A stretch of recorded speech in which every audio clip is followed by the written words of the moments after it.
আমার ভাইজানেরা সোনা মানিকেরা আখিলের মাথা খারাপ হয়ে গেল ও রব্বুল আলামিন আল্লাহ মানুষ মানুষের কথা শোনে না আমার ভাই মুহাম্মদ আমাকে ওই পাহাড়ের কাছে দিয়ে বাঁচার পানির পিপাসা সহ্য করতে না পেরে হযরত আখিল আস্তে আস্তে গিয়ে পাহাড়ে দাঁড়িয়ে গিয়ে দাঁড়ালো পাহাড়ে দাঁড়িয়ে দাঁড়িয়ে চিল্লে বলতে লাগলেন এ পাহাড়ের পাথর আমার এতিম ভাই হযরত মুহাম্মদ সাল্লাল্লাহু আলাইহি ওয়াসাল্লাম আমাকে পাঠিয়েছে একটু পানি পান করিয়ে দাও ও ঘটক মুগুর মোল্লা বাড়া জানে না মায়েরা বোনেরা বেটিরা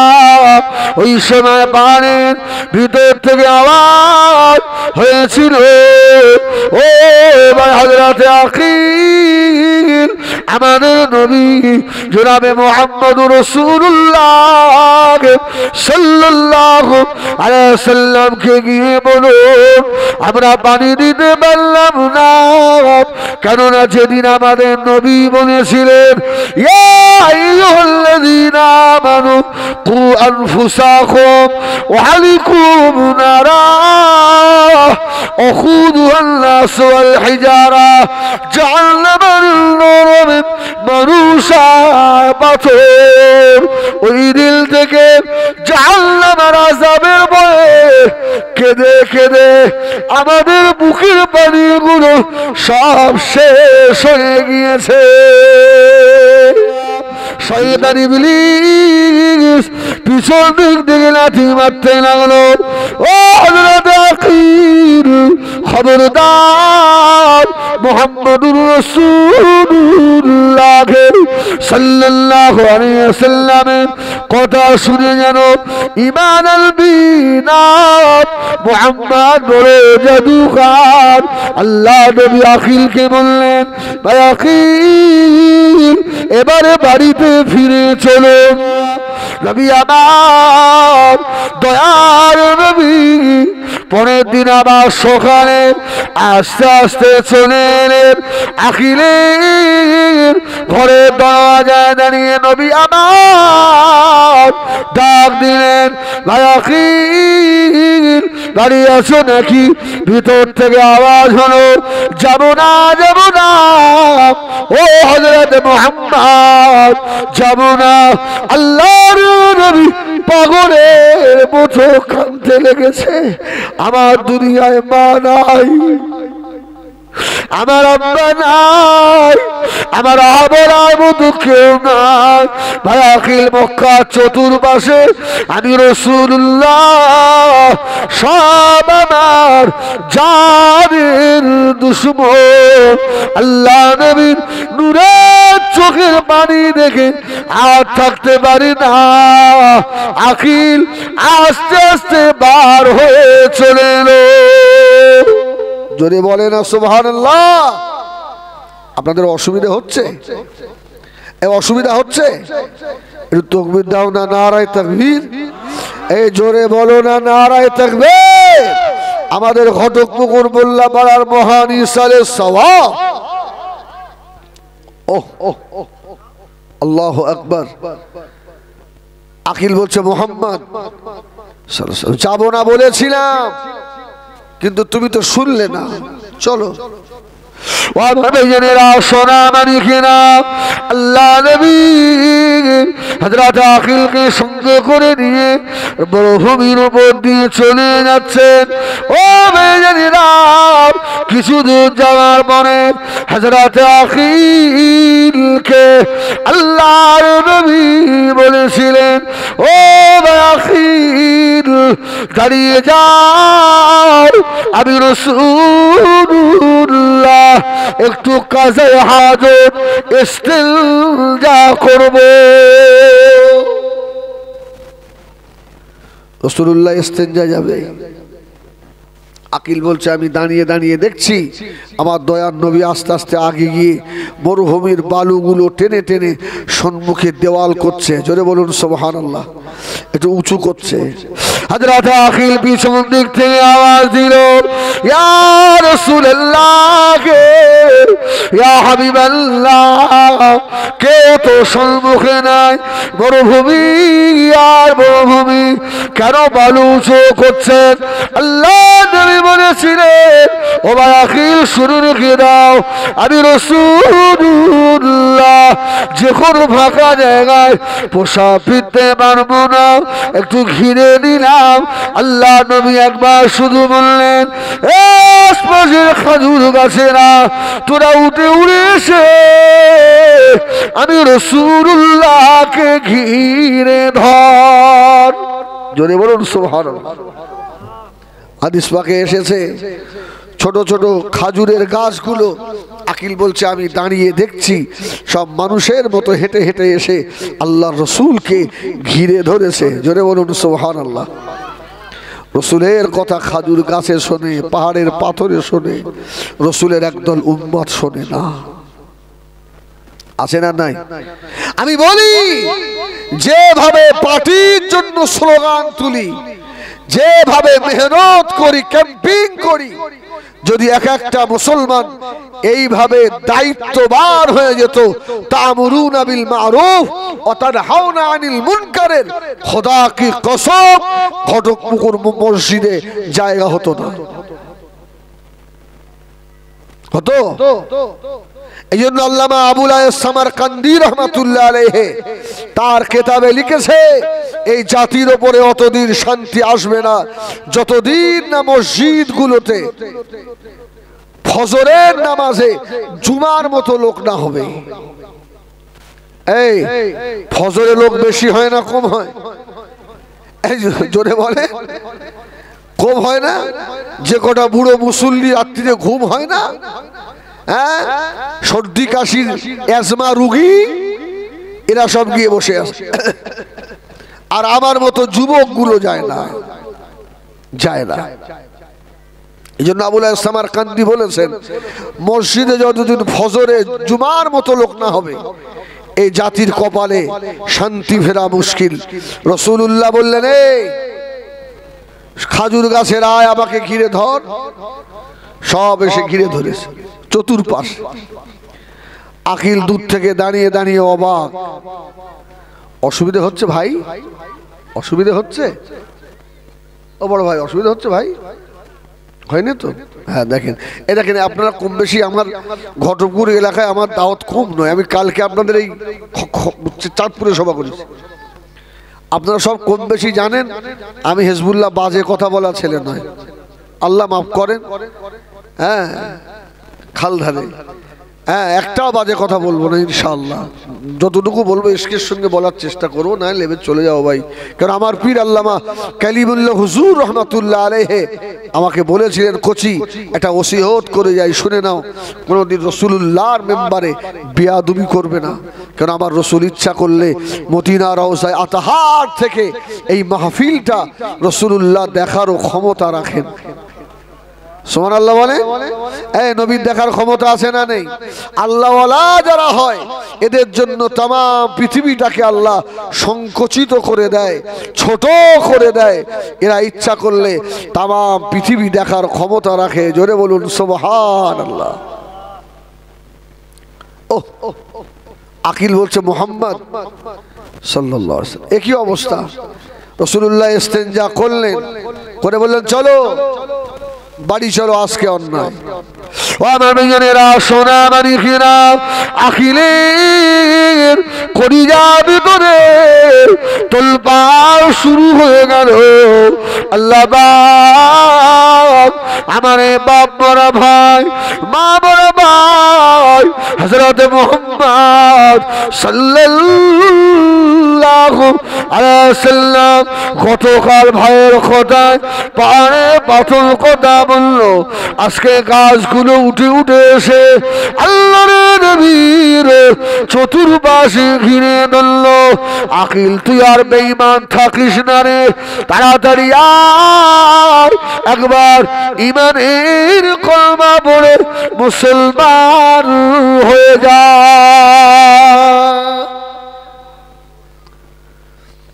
শয়তান তো আমাদের প্রকাশ্য দুশমন, পিছন দিক দিয়ে বলছে খবরদার।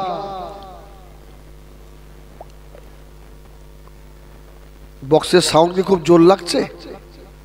হ্যাঁ আমি বুঝতে পারছি আপনাদের জোর লাগছে, কিন্তু আমার তো শেষ করে দিচ্ছে। হ্যাঁ এই ভাই মাইক ম্যানেরই খুঁজে পাইনি জানেন, দুবার তুই এত শেষ করে না, ও দুবার তিনবার ডেকেছি ওরে। না শ্রোতার অসুবিধা করে সভা করা যাবে নাকি? আপনারা যদি আপনাদের যদি কষ্ট হয়, যদি আপনারা উঠে সব বাড়ি চলে যান, তাহলে আমি একা একা বকে কি করব? দরুদ শরীফ আল্লাহুম্মা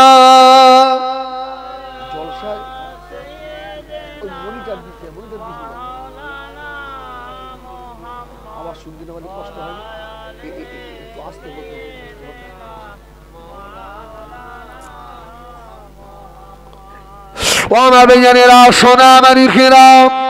ঠিক আছে বেড়ে আইস পাগল আরো বেড়ে গেছে।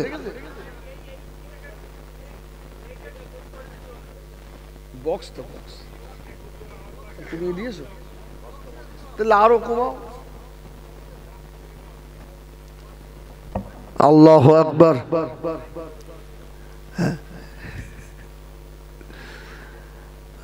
বুঝতে পারছি কষ্ট হচ্ছে আপনাদের। দরুদ শরীফ আল্লাহুম্মা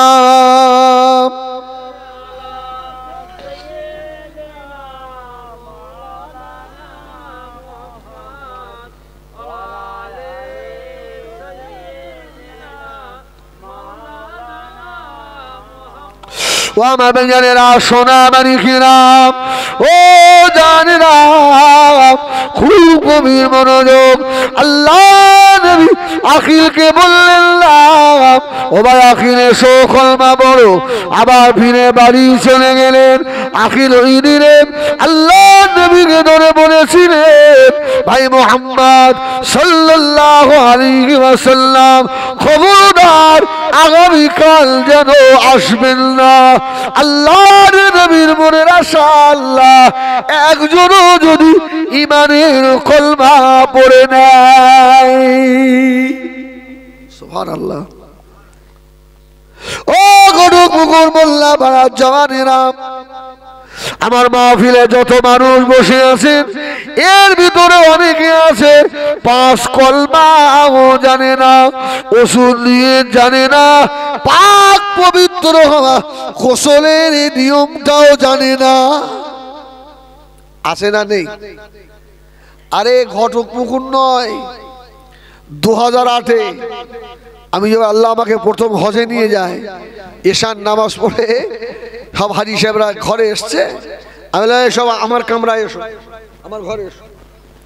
ওরা মনে করে হুজুর ওয়াজ করবে, বুঝলেন? সব খাওয়া দাওয়া করে সব হবি হবি খুব চলে এসছে। মানে ঘরে বেড়ে সিট কিন দিয়ে দাও। হুজুর সিট কিন দেবে কেন? তোমাদের মারা হবে। আয় বলো অজুর ফরজ কটা? এই হাজি সাহেব গোসলের ফরজ কটা? ভাই 2-3 জন ঠিক বলেছে, তারা মাস্টার শিক্ষিত মানুষ। আর যে কজন ছিল, কেউ বলে 8টা, কেউ বলে 7টা, কেউ বলে 9টা, আবার এও কেউ বলছে তোর হয়নি, আমারটা হয়েছে, বলছে তোর হয়নি, আমারটা হয়েছে। তো আমি দুঃখ লাগছে, বলে ভাই নাপাক অবস্থায় আল্লাহর কাবায় হাত দিলেন। আরে নাপাক অবস্থায় আল্লাহর কাবায় হাত দিলেন। আল্লাহ 2টো পয়সা দিয়েছে, কোরআনটাও শিখলে না, পাক না বাকিটাও শিখলে না। একটা বড় জামা তৈরি করে একটা 200 টাকার হাজি রুমাল মাথায় বেঁধে একবারে কাবায় চলে এলেন। আমি বড় হাজি, তোর হজ হবে না। সব বেকার বরবাদ হয়ে যাবে। ও আমার ভাইজানেরা, সোনা মানিকেরা, আল্লাহর নবী কদমের একজনকে কলমা পড়াবেন। নবী আমার কোন কথা শুনলেন না। পরের দিন সকালে আবার গিয়ে হাজির। ভায়াখিল, ও ভায়াখিল, বাড়ি আছো নাকি? ভিতর থেকে আওয়াজ হলো, ও হযরত মুহাম্মদ, আর আপনার সঙ্গে যাব না, ক্ষমা করে দেন। আল্লাহ নবী ঝরঝর করে কাঁদতেছে, আমার কেউ নাই ভাই, একটু আমার সঙ্গে এসো, আমি যে একা। আল্লাহ নবী চোখের পানি দেখে সহ্য করতে না পেরে ছুটে চলে এলো। আল্লাহ নবী ওদিনে আখিলকে নিয়ে গ্রামের রাস্তার দিকে রওনা হলেন। আখিলের মনে মনে হচ্ছে, আমার এতিম ভাই আজকে আবার কি দেখাবে তার ঠিক নাই। সুবহানাল্লাহ। ওর মনের মধ্যে সব সময় কেমন জানি হচ্ছে। রাসূলুল্লাহ যাচ্ছেন, আকিল পাশাপাশি, আল্লাহু আকবার, কিন্তু আকিলকে ছোট মনে হচ্ছে, আমার রাসূলুল্লাহকে বড় মনে হচ্ছে। জোরে বলুন সুবহানাল্লাহ। এটা রাসূলের একটা খাস মুজিজা। হাদিসে এসেছে, রাসূল যদি 1 লক্ষ মানুষের মধ্যেও দাঁড়িয়ে থাকতো, আল্লাহ আমার রাসূলের মাথা সকলের থেকে উঁচু করে দিতেন। সুবহানাল্লাহ। হ্যাঁ, উঁচু করে দিতেন। আকিল বলছে, আমি যাচ্ছি। আকিল বলে, আমি দেখতে পাই একটা উট ছুটে ছুটে চলে এলো। ও ছুটে ছুটে এসে আমার এতিম ভাই মুহাম্মাদুর রাসূলুল্লাহ সাল্লাল্লাহু আলাইহি ওয়াসাল্লামের কদমের উপরে পড়ে গিয়ে কি যেন বলে, ও সোনা মানিকেরা, সুলাইমান আলাইহিস সালাম যদি পিপিলের ভাষা বোঝে, আমার নবীর ওসিলায় আল্লাহ সুলাইমান নবীকে পাঠিয়েছিলেন। আমার নবী কি উটের ভাষা বোঝে না? রাসূলুল্লাহ বোঝে না? ওহ, আমার রাসূল উটের মাথায় হাত দিয়ে বলছে, ওঠ ওঠ, কাঁদছিস কেন? ওঠ। ও মুরব্বিয়ানেরা, ও যেন বলে দিল, ইয়া রাসূলুল্লাহ, ইয়া হাবিবাল্লাহ, হুজুর বেয়াদবি মাফ করুন, আমি বুড়ো হয়ে গেছি, আর আমার খাটার ক্ষমতা নাই। আমার মুনিব সিদ্ধান্ত নিয়েছে আমাকে জবা করে খেয়ে ফেলবে। ইয়া রাসূলুল্লাহ, ইয়া হাবিবাল্লাহ, হুজুর আপনি আমাকে বাঁচান, হুজুর আপনি আমাকে বাঁচান। আল্লাহ নবী বললেন, ওর শান্ত হও। যদি বলেন সুবহানাল্লাহ। শান্ত হও। উঠে দাঁড়ায় রাসূল দেখছে উটের মালিক হাতে একটা লাঠি নিয়ে ছুটে আসছে, মারবে। রাসূল, কি হয়েছে? ইয়া রাসূলুল্লাহ, আমার বাড়ি থাকে আমার খায়, হ্যাঁ আমার বাড়ি থাকে আমার খায়, আমার কথা শোনে না। রাসূল বলল, তুমি কি সিদ্ধান্ত নিয়েছো ওকে জবাই করে খেয়ে ফেলবে? ইয়া রাসূলুল্লাহ, তো বুড়ো হয়ে গেছে, আর কাজ করার ক্ষমতা নেই, এখন কি করব? আমার রাসূল বললেন, এই উঠ, এই তুমি তোমার মুনিবের কথা শোনো না। ও জানেরা, ওই সময় উঠে সাবার খুলে গেল। উঠ ওই সময় বলেছিল, ইয়া রাসূলুল্লাহ, ইয়া হাবিবাল্লাহ, আমার মুনিব যদি আমাকে মারতে মারতে মেরেও যদি ফেলে দেয়, আমি ওর কথা শুনবো না, কেননা আমার মুনিবের মুনিব ও আমার আল্লাহকে সাজদা করে না। আল্লাহ নবীর নূরের দুটো চোখে পানি এসে গেল। আখের পাখির পাশে দাঁড়িয়ে অবাক হয়ে গিয়েছে বাবা। পাহাড়ের পাথর কথা বলে, গাছগুলো উঠে আসে, উঠেছে আল্লাহ নবীর সঙ্গে কথা বলে। ওই সময় আখির আল্লাহ নবীর কদম মোবারক জড়িয়ে ধরেছিল। ইয়া রাসূলুল্লাহ, ইয়া হাবিবাল্লাহ, হুজুর বেয়াদবি মাফ করুন, ক্ষমা করুন, অনেক দুঃখ দিয়েছি, অনেক কষ্ট দিয়েছি ইয়া রাসূলুল্লাহ, আর কষ্ট দেব না। আপনি হলেন আখিরি জামানার নবী। জোরে বলুন ইয়া রাসূলুল্লাহ, ইয়া হাবিবাল্লাহ। হুজুর আপনার নূরের হাত বাড়িয়ে দেন। আল্লাহ নবী নূরের হাত বাড়িয়ে দিলেন। আখিল পড়েছিলেন কলমা লা ইলাহা আর জোরে লা ইলাহা ইল্লাল্লাহ মুহাম্মাদুর রাসূলুল্লাহ সাল্লাল্লাহু আলাইহি ওয়াসাল্লাম। আমার ভাইরা, একটা মানুষকে কলমা পড়াতে গিয়ে, ইমানের কাতারে দাঁড় করাতে গিয়ে আমার রাসূলুল্লাহর এত মেহনত। এখন বলেন ঘটকপুকুর এলাকায় আলেম কম না বেশি?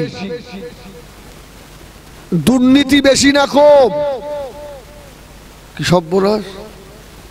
কেন? আলেম যখন বেড়ে গেছে তখন তো দুর্নীতি কমে যাবে। হাজী সাহেব বেশি না কম? হ্যাঁ, কি হয়েছে? কি এই শোনা, এই শোনেন, হ্যাঁ, দুনিয়ায় হাজি মনি সাহেব বক্তা সব বেড়ে যাবে। রাসূলুল্লাহ বললেন হাকিকাতান মলি সাহেব, হাজি সাহেব, বক্তা সাহেব খুঁজে পাওয়া কঠিন হবে। ঠিক না ভুল বলেন? আমি ওয়াজ করছি, আমার মুখ দিয়ে এখন খুব ভালো ভালো কথা বার হচ্ছে, কিন্তু আপনারা আমাকে চেনেন আমি যে কত বড় খারাপ মানুষ। হ্যাঁ, এই জন্য আল্লাহ কারুর সেকেল সুরাত দেখবেন না, আল্লাহ দেখবেন ওয়ালাকি ইয়ানজুরু ইলা কুলুবিকুম, বান্দার ভিতরটা কেমন। জোরে বলুন সুবহানাল্লাহ। গুণ দেখে, রং দেখে বিচার হবে না, গুণ দেখে বিচার হবে। সুবহানাল্লাহ বলেন। এই জন্য বলবো ভাই, যদি জাহান্নাম থেকে বাঁচতে হয় শুধু একা নামাজ পড়ে বাঁচা যাবে না। কি বললাম? আমার কথা বুঝলেন? একা নামাজ পড়ে বাঁচা যাবে না। আমি প্রায় জলসায় একটা কথা বলছি এবারে, যে আমি নামাজি, ফজরের নামাজের পড়তে আসার সময় ঘরের দরজা গেটটা আস্তে আস্তে খুলি, যাতে আমার বৌমা, আমার ছেলে, আমার নাতি পুতির ঘুম না ভেঙে যায়। উনি আস্তে আস্তে এসে মসজিদে বসে একবার জিকির আজকার কোরআন তেলাওয়াত খুব জোর, আর বাড়িতে সব বেনামাজিগুলো মোষের মতো ঘুমাচ্ছে। আছে না নেই? হ্যাঁ নামাজি, তোমার খবর ভালো নয়, তোমার খবর ভালো নয়। তুমি তো নামাজ পড়ে গিয়েই ওই বৌমা, বেনামাজি বৌমার হাতের খাবে না? খাবে না? না হুজুর কথা শোনে না, কথা শোনে। কি করে শুনবে? বৌমা তো ওই রকম দেখে নিয়ে এসছেন, শুনবে কি করে? হ্যাঁ, এখন তো আর গুণ দেখে না, রং দেখে। ঠিক না ভুল বলেন? এখন তো আর গুণ দেখা হয় না, রং দেখা হয়। হ্যাঁ, মেয়েটা কোরআন পড়া জানে কিনা, 5 ওয়াক্ত নামাজ পড়ে কিনা। আগেরকার মুরব্বীরা, আমি বলি যেসব যুবকগুলো এখনো তোমাদের বিয়ে হয়নি, তোমরা মেয়ে দেখতে যাওয়ার সময় বন্ধুদের নিয়ে যেও না, তোমার দাদুকে নিয়ে যাবে, তোমার নানাকে নিয়ে যাবে, গ্রামের বয়স্ক মুয়াজ্জিন, বয়স্ক হাজী সাহেবটাকে নিয়ে যাবে। এই আমি কথা খারাপ বললাম? ওই যুবক ছেলেটা দেখবে অন্যরকম চশমা পরে, কালো চশমায় দেখবে ও। হ্যাঁ, আর তোর দাদু ঠিক চশমা দিয়ে দেখবে। এ তো গিয়ে দেখবে চুলটা কেমন, রংটা কেমন, নাকটা কেমন, মেয়েটার পায়ের আঙুলগুলো কেমন, আর তোর দাদু দেখবে মেয়েটার গুণটা কেমন। ঠিক না ভুল বলে? হ্যাঁ, আগেই জিজ্ঞেস করবে, মা তুমি কি কোরআন পড়তে পারো? কোরআন পড়া যাবে না। আজকে আমাদের বাড়ি থেকে রহমত উঠে গেল কেন? ও ভাইজানেরা, এত নামাজি মুসল্লি হওয়া সত্ত্বেও মুসলমানের বাড়ি থেকে রহমত চলে গেল। আম্মা জান হযরত খাদিজাতুল কুবরা রাদিয়াল্লাহু তাআলা আনহা আল্লাহর নবীর ঘরে বসে আছেন। আল্লাহর নবী গিয়ে বললেন, ও বিবি খাদিজা, আমার মনে একটা সন্দেহ হয়। এই আমার দিকে সুবহানাল্লাহ। আমি আর আধা ঘন্টা মতো থাকবো, একটু দাওয়াতের গোলমাল হয়েছে জানেন। এখানে আমাকে লিখিয়েছে 8টা 10টা, আসার পরে তবে কমিটির ছেলেগুলো খুব ভালো, আমাকে বললো হুজুর ভয় নেই, আপনাকে 10:30টায় ছেড়ে দেবো। আর 10:30টায় আমার দাওয়াত রয়েছে পাটকেল পোতা। আমি বললাম ভাই খুব সমস্যা হয়ে যাবে, যাই হোক ভাইদেরকে একটু তো দেখতে হবে। সেই দিকে তাকিয়ে আমার ভাই আর অল্প সময় থাকবো, সোনামানিক তো রবিবাগ বসা। রসুল বললেন, খাদিজা আমার কাছে একজন মানুষ আসে জানো, আমি চিনতে পারি না উনি কে। খুব গভীর মনোযোগ। তো রসুল বললেন, খাদিজা আমি মানুষটাকে চিনি নি। রসুল বললেন, খাদিজা বললেন, ইয়া রাসূল আল্লাহ, এবারে যখন আসবে আমাকে বলবেন, এবারে যখন আসবে আমাকে বলবেন। ও আমার ভাইজানেরা, সোনা মানিকেরা, নবী আমার দয়ার নবী বসে রয়েছেন। হযরতে জিবরিল আমিন আলাইহিস সালাম আসতে লাগলো। আল্লাহ নবী বললেন, ও বিবি খাদিজা, ওই সে মানুষটা আসে। আল্লাহ নবীর কোলের উপরে বসে আম্মা জান খাদিজা মাথার কাপড়টাকে একটু সরিয়ে দিলেন। জিবরিল কি শয়তান? মা খাদিজা পরীক্ষা করছে, কাপড়টা সরিয়ে দিয়েছে। আমার নবীকে বললো, ইয়া রাসূলুল্লাহ, এইবার দেখেন দিন, এবার চেয়ে দেখেন মানুষটাকে দেখা যাচ্ছে। রাসূল বলল, খাদিজা আর তো দেখা যায় না। সুবহানাল্লাহ বলে। আল্লাহ নবী খাদিজা বললেন, ইয়া রাসূলুল্লাহ, ইয়া হাবিবাল্লাহ, ডাইনে দেখেন। আল্লাহ নবী ডাইনে দেখলেন, বামে দেখেন, বামে দেখলেন, পিছনে দেখেন, পিছনে দেখলেন, কোন দিক দিয়ে দেখা যায় না। আম্মা জান ঘোমটাটাকে আরেকটু টেনে নিয়ে এবারে ঘোমটা টেনে নিয়ে বসলেন। আল্লাহ নবী এবার চাওয়া দিলেন, ও খাদিজা, সেই মানুষটা আবার আসে। আম্মা জান খাদিজা বলেছিলেন, ইয়া রাসূলুল্লাহ, ইয়া হাবিবাল্লাহ, উনি মানুষ নন, উনি হলেন আল্লাহর ফেরেশতা হযরত জিবরাইল আমিন আলাইহিস সালাম। ইয়া রাসূলুল্লাহ, শয়তান হলে আমি যে একটু চুল বার করে দিলাম ও চলে আসতো, আর যে আমি আবার ঘোমটাটা টেনে দিয়েছি, হ্যাঁ, শয়তান হলে চলে আসতো। আর ফেরেশতা বলেই আমার একটু অল্প বেয়াদবি দেখে ফেরেশতা ঢোকেনি। ইয়া রাসূলুল্লাহ, যে বাড়ির মেয়ে ছেলেগুলো বেহায়ার মতো থাকে ওই বাড়িগুলোতে রহমতের ফেরেশতা লজ্জায় আসে না। শিক্ষা দিয়েছেন আপনার বৌমাকে। আরে আরে আমি তো দুটো ঈদের নামাজ পড়িয়েছি আপনাদের এই খড়গাছি চাঁদপুরে। ঈদের দিনে মনে হয় ঘটকপুকুর বাজারে যত ভিড় হয় পশ্চিম বাংলায় কোথাও হয় না। হয়? হ্যাঁ বলো, আল্লাহ কি বলো। হ্যাঁ, আমার নামাজের সময় হয়ে যাচ্ছে, ধোকা যায় না, ধোকা যায় না। ভাঙড়ের মানুষের এত গুণ, এরা সব দিকে ফাস্ট। হ্যাঁ, তবে ধর্মের দিকে না, না, সবা দোয়ার দিকে ফাস্ট, নামাজের দিকে ফাস্ট নয়, হালাল খাওয়ার দিকে ফাস্ট নয়। এরা সবা দিয়ে লোককে দেখানোর দিকে ফাস্ট, যে আমরা ধর্ম যেমন করি বোম মারামারিও করি। জবাব দিতে হবে না? ও আমার ভাইয়ানেরা, সোনা মানিকেরা, ওই জন্য বলবো ফিরে আসেন মা বোনেরা, জওয়ানেরা, নিজের বাড়িটাকে দিনে পরিবেশ তৈরি করুন, আল্লাহ রহমত নামবে বাবা। ও বাড়ির বিপদ আপদের জন্য বলিশানের কাছে, পীরের কাছে, হুজুরের কাছে তাবিজ নেওয়ার জন্য ছুটতে হবে না বাবা। বাড়ির মানুষগুলো যদি, মেয়েগুলো যদি ফজরের নামাজ পড়ে আল্লাহ পাকের কোরআনের সূরা ইয়াসিনটা তেলাওয়াত করে, ওই বাড়ির জিম্মা, সারা দিনের জিম্মা আল্লাহ পাক নিজে হয়ে যায়। আসে আসে এই কটা বাড়িতে কোরআন তেলাওয়াত হয়? এবার আপনারা বলবেন হুজুর আপনার বাড়ি, খোদার কসম হয়, হ্যাঁ একদম আল্লাহকে সাক্ষী রেখে বললাম আমার বাড়ি হয়।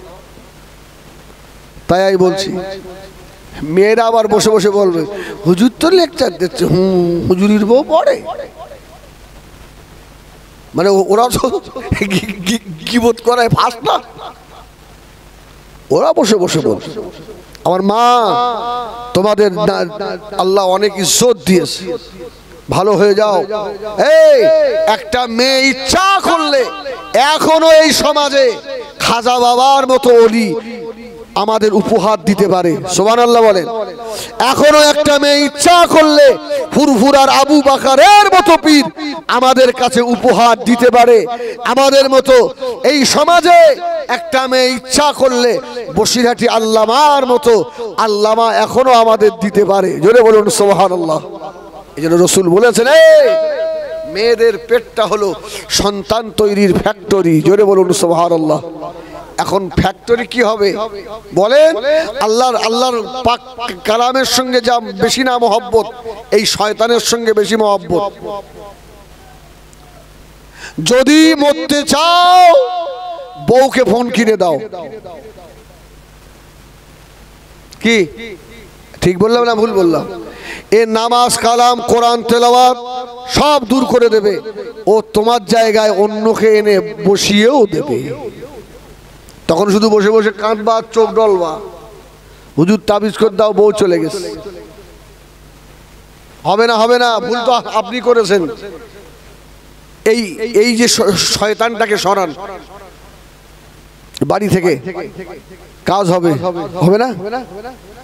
আমার ভাইরা, এই রাসূল বললেন মেয়েদের পেটটা হলো সন্তান তৈরির ফ্যাক্টরি।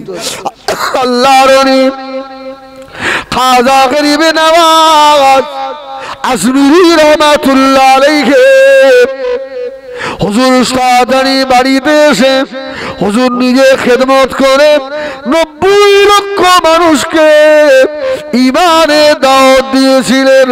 আল্লাহর ওলি খাজা গরিবে নওয়াজ বাড়িতে এসে মাকে বললেন, মা আমি মাইনুদ্দিন আজকে আবার হাতে হাত দিয়ে 7 লক্ষ মানুষ ঈমান এনেছে। এই ক লক্ষ? সুবহানাল্লাহ বলেন। 7 লক্ষ।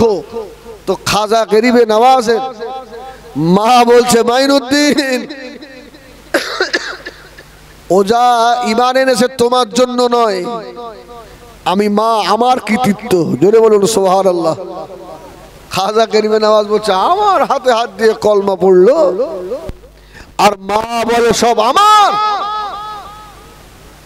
সুবহানাল্লাহ। মায়েরা খুব গভীর মনোযোগ, আমার মা, তোমরা ইচ্ছা করলে সমাজ পাল্টে দিতে পারো ইনশাআল্লাহ। তা খাজা গরিবে নওয়াজ বলছে মা কি করে হলো? ওই সময় মা কেঁদে বলেছিল, বাবা মাইনুদ্দিন শুনে রেখে দে বাবা, ও বাবা ছেলে, যেদিন তুমি আমার পেটে এসেছিলে ওই দিন থেকে আমি তোমার মা কোনদিন বিনা ওযুতে থাকি না, জেনে বলুন সুবহানাল্লাহ। আমার ওযু ফৌত হয়ে গেলে, ভেঙে গেলে আমি ওযু করি, আমার নাপাকি হয়ে গেলে সঙ্গে সঙ্গে পাকি হাসিল করি। বাবা মাইনুদ্দিন তুমি যখন দুনিয়াতে চলে এলে তুমি দুধ খাওয়ার জন্য করে কান্নাকাটি করছিলে বাবা মাইনুদ্দিন। আমি তোমার মা, তখন আমার শরীর অসুস্থ, দায়রা এসে আমার স্তনের কাছে ধরেছিল, আমি তোমাকে স্তনপান করাইনি। সুবহানাল্লাহ। আল্লাহর ওলি খাজা গরিবে নওয়াজ শুনছে আমার মা বলে কি, ও মাইনুদ্দিন, আল্লাহ আমাকে একটু সুস্থতা দান করলেন, আমি একটু সুস্থ হয়ে ওযু করলাম, ওযু করে আমার স্তন আমার মাইনুদ্দিনকে পান করিয়েছিলাম। বাবা মাইনুদ্দিন, যতদিন তুমি আমার স্তনের দুধ পান করেছো বেটা, আমি কোনদিন বিনা ওযুতে আমার মাইনুদ্দিনকে এক ফোঁটা দুধ পান করাই না। এই 7 লক্ষ মানুষ ঈমান এনেছে, এটা তোমার কৃতিত্ব নয়, এটা তোমার মায়ের কৃতিত্ব। ধরে বলে আমার সোনামানিকেরা, এই জন্য আমার মারা তোমরা ভালো হও, নামাজি হও।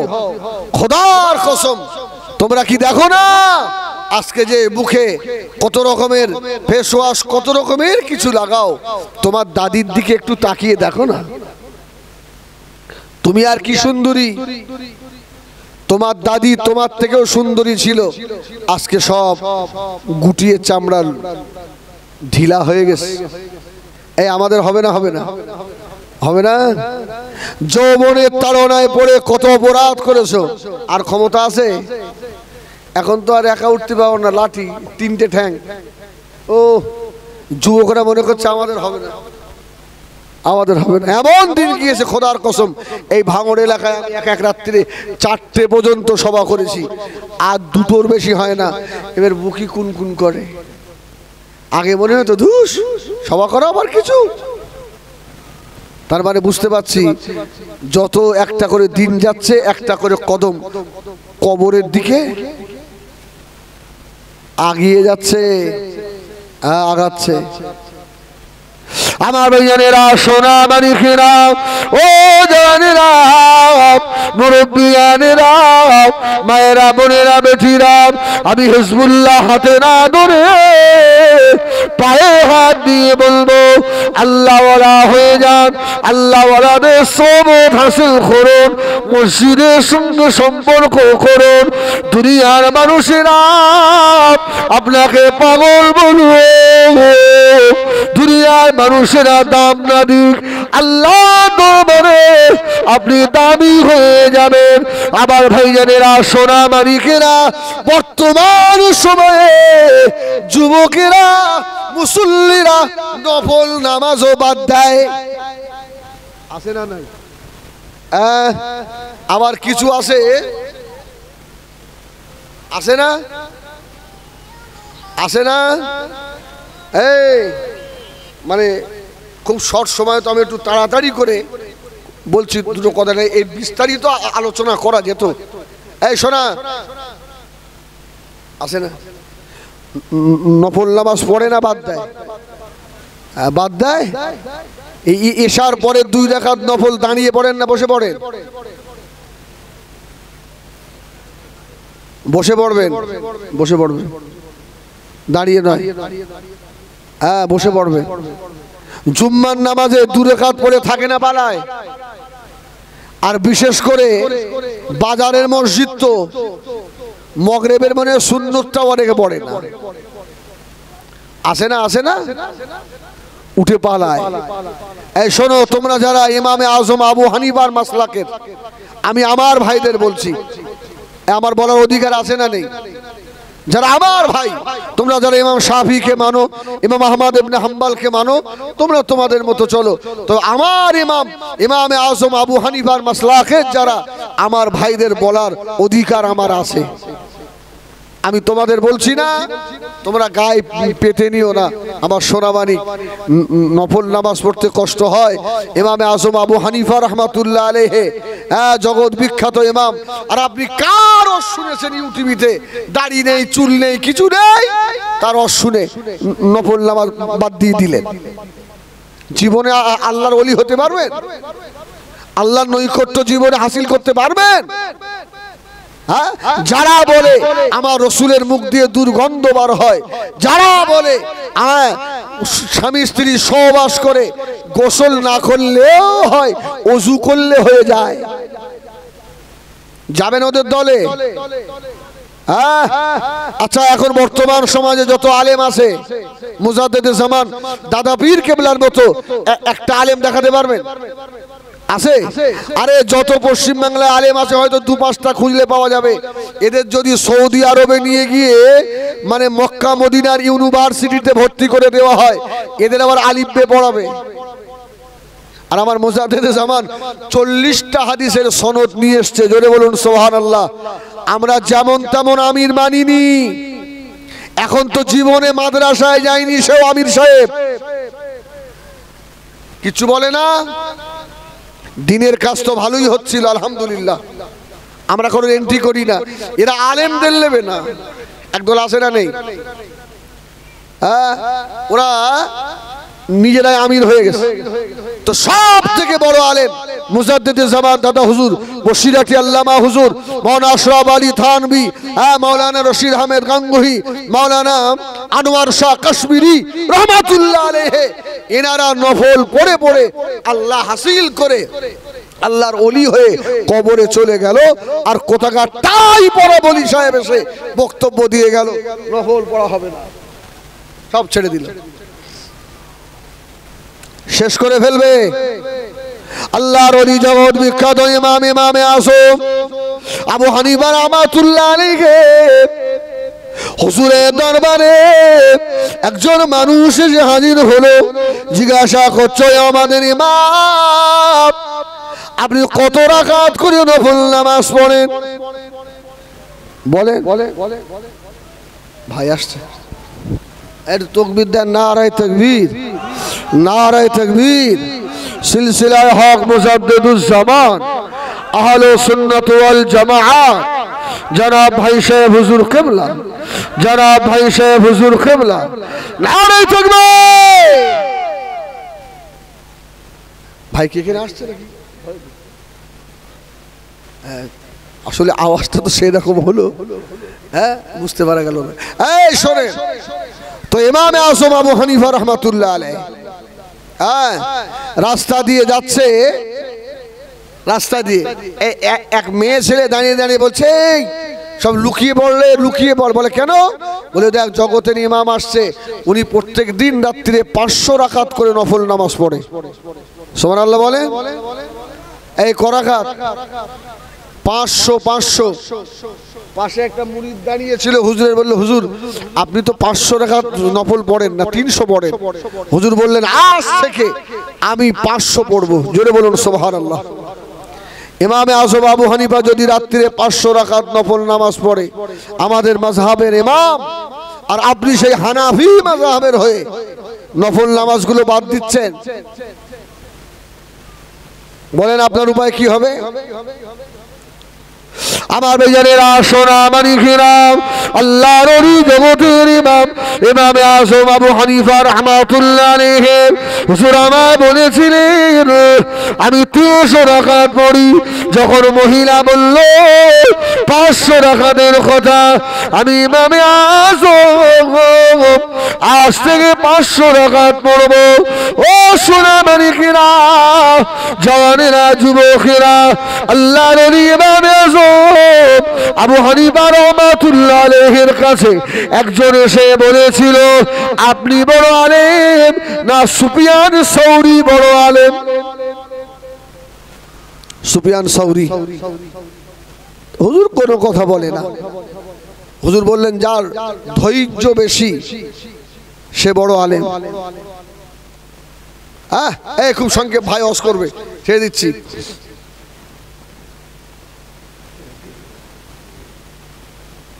তুমি একটু অন্তত দরুদ শরীফ পড়ো। আরে ওখানে আমার 10:30টায় সময় ছিল, এখানে 10:30 বেজে গেছে। হ্যাঁ, আর ওখানে অন্য কোনো আলেম নেই, তো ওই জন্য ভয় লাগছে আমার। কেন যুবক ছেলে তো গালাগাল দেবে। হ্যাঁ ভাই, মারতেও পারে। তা হুজুর বললেন যার ধৈর্য বেশি সে বড় আলেম। আল্লাহ এত মেধা ইমামে আজম আবু হানিফাকে দিয়েছিলেন, তো ওই মানুষটা সুফিয়ান সাউরির কাছে গিয়ে এক চড় নিয়ে গেছে মারবে। তো সুফিয়ান সাউরি তো রেগে লাল, এই আমি তোর কি করিস, তুই মারবি? বলছে তুমি কত বড় আলেম, পরীক্ষা করা হয়ে গেছে। এবার ইমামে আজম আবু হানিফাকে পরীক্ষা করছে, দেখেন আমার দিকে। হুজুর তো আমার আগে আপনাদের ইমাম সাহেব ওয়াজ করছিল না, এশার ওযুতে ফজরের নামাজ ক বছর? 40 বছর। তো সারা রাত ইবাদত করে। আর ইমামে আজম যোহর থেকে আসর পর্যন্ত হুজুর একটু ঘুমান, নিচের তলায় না উপরের তলায়। তো যে মানুষটা বড় ইমাম পরীক্ষা করতে এসেছে, শুধু ইমামে আজম যোহরের নামাজ পড়ে গিয়ে একটু শুয়েছে, ও হনফন করে উঠে গিয়ে দেখেছে কি খবর বাবা? ইমামে আজম আবু হানিফা উঠে পড়েছে। বলছে হুজুর এসেছিলাম একটা মাসালা জানবো। বলো। বলে সে আমার আর স্মরণ নেই। আচ্ছা রাগ কম হবে না বেশি হবে? সারা রাত জায়গা মানুষ শুধু একটু ঘুমে। হুজুর বললে বাবা যাও, আবার স্মরণ পড়লে এসো। ও আবার নেমে চলে এসছে। কিছুক্ষণ পর হুজুর আবার একটু ঘুম মতো এসছে, আবার উঠে চলে এসছে। হুজুর হুজুর হুজুর কি খবর?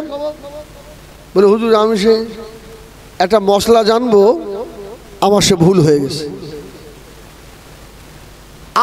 আরো স্মরণ নেই। আজম বললো বাবা আবার চলে যাও, যখন স্মরণ হবে আবার এসো। তৃতীয়বারের মাথায় ও যখন সিঁড়ির কাছে এসেছে, ইমামে আজম আবু হানিফা রাহমাতুল্লাহ আলাইহি ঘুম থেকে উঠে হনপন করে সিঁড়ি থেকে নেমে গেছে। তো বলছে হুজুর আপনি এলেন কেন? আমি তো উপরে যাচ্ছিলাম। হুজুর বললো তুমি তো উপরে উঠতে গিয়ে আবার মশলা তো তোমার ভুল হয়ে যায়, তুমি তো মশলা ভুলে যাও।